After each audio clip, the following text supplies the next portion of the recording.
పార్టీకి క్రైస్తవులకి ఉన్నటువంటి అనుబంధం మీకు ప్రత్యేకంగా చెప్పాల్సిన అవసరం లేదు. ఆ గట్టి అనుబంధమే మొన్న జరిగిన ఎన్నికల్లో కాంగ్రెస్ పార్టీని తెలంగాణలో అధికారంలోకి తీసుకొచ్చిందని చెప్పడానికి కూడా ఏమాత్రం సంకోచం లేదు. ఆనాడు పిసిసి అధ్యక్షుడైనటువంటి రేవంత్ రెడ్డి గారు ఇక్కడ క్రైస్తవ క్రిస్మస్ సెలబ్రేషన్ జరిపినప్పుడు చాలా విషయాలు చెప్పడం జరిగింది. ఆ విషయాలను నమ్మి మీరు పోయిన ఎన్నికల్లో కాంగ్రెస్ పార్టీకి బాసటగా ఉన్నారు అని చెప్పడానికి ఏమాత్రం నేను సంకోచించడం లేదు.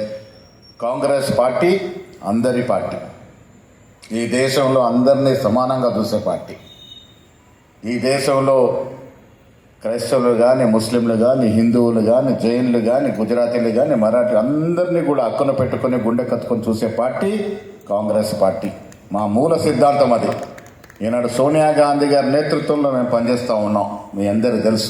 మా అధినాయకురాలు సోనియా గాంధీ గారు, మల్లికార్జున్ ఖర్గే గారు, రాహుల్ గాంధీ గారు, ఇలా చెప్తూ పోతే దేశం మీద అచంచలమైన ప్రేమ ఉందంటే నాయకులందరూ కూడా కాంగ్రెస్ పార్టీలో ఉన్నారు. వారి ప్రేమ వల్లే కాంగ్రెస్ పార్టీ ముందుకు పోతూ ఉంది. మిత్రులారా, నేను ఇక్కడికి వస్తున్నాను. ముఖ్యమంత్రి గారు ఫోన్ చేశారు. గాంధీ భవన్కి అసెంబ్లీ చాలా ఆలస్యంగా జరిగినందుకు రాలేకపోతా ఉన్నాను.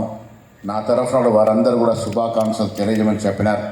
అదేవిధంగా ఈ నెల 21న ప్రభుత్వ పరంగా జరిగే క్రిస్మస్ వేడుకల్లో కూడా వారు పాల్గొంటారు. ఇక్కడికి వచ్చినప్పుడు ఇవాళ క్రిస్మస్ సెలబ్రేషన్ చేసుకుంటా ఉన్నాం. కొన్ని మంచి మాట కూడా చెప్పుకోవాల్సిన అవసరం ఉన్నది.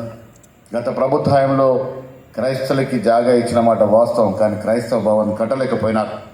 మీకు తెలుసు, మేము అధికారంలోకి వచ్చే నాటికి 7.5 లక్షల కోట్ల అప్పు మా నెత్తిన పెట్టిపోయినాడు కేసీఆర్ గారు.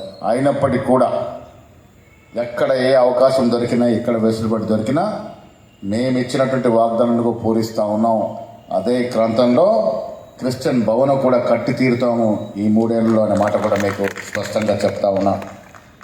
మైనారిటీ డిక్లరేషన్లో కాంగ్రెస్ పార్టీకి మైనార్టీలు అంటే ఒక ముస్లింలే కాదు, మైనార్టీలు అంటే క్రిస్తవులు, జైన్లు కూడా మైనార్టీ కింద చూస్తాం. ఆనాడు క్రైస్తవ మతానికి సంబంధించి చాలా అంశాలని మైనార్టీ డిక్లరేషన్లో పొందుపరిచినాం. ఇవన్నీ కూడా పూరిస్తామనే మాట కూడా మీకు ఈ సందర్భంగా మనవి చేస్తూ ఉన్నాను. పెద్దలు జేడి శ్రీరామ్ గారు ఒక అంశాన్ని లేవెత్తినారు. పార్లమెంట్లో ఉందనే మాట చెప్పినారు. ఆ దాంట్లో కూడా లోతుగా పరిశీలన చేసి ఏ రకంగా కాంగ్రెస్ పార్టీ వారికి ఆదుకోవాలో, ఈ కమ్యూనిటీని ఏ రకంగా మున్ముందు మీకు రావాల్సిన ఫలాలు ఇవ్వాలో వాటన్నిటి కూడా గుర్తించి ముందుకు పోతామనే మాట కూడా ఈ సందర్భంగా మనం చేస్తూ ఉన్నాను. మిత్రులు ప్రీతం చెప్తూ క్రైస్తవుల మీద చాలా చోట్ల దాడులు జరుగుతూ ఉన్నాయి. కాంగ్రెస్ పార్టీ ఈ అంశాన్ని ఏమాత్రం సహించదు. ఏ మతం వారు ఇంకొక మతం వారిని దూషించినా, మతం వారిని వేధించినా కాంగ్రెస్ ప్రభుత్వం కఠినంగా వ్యవహరిస్తుంది. ఎంతటి పెద్దవైనా శిక్ష తప్పదనే మాట కూడా ఈ సందర్భంగా మనం చేస్తా ఉన్నాం. ఈ సమాజంలో ఎవరు కూడా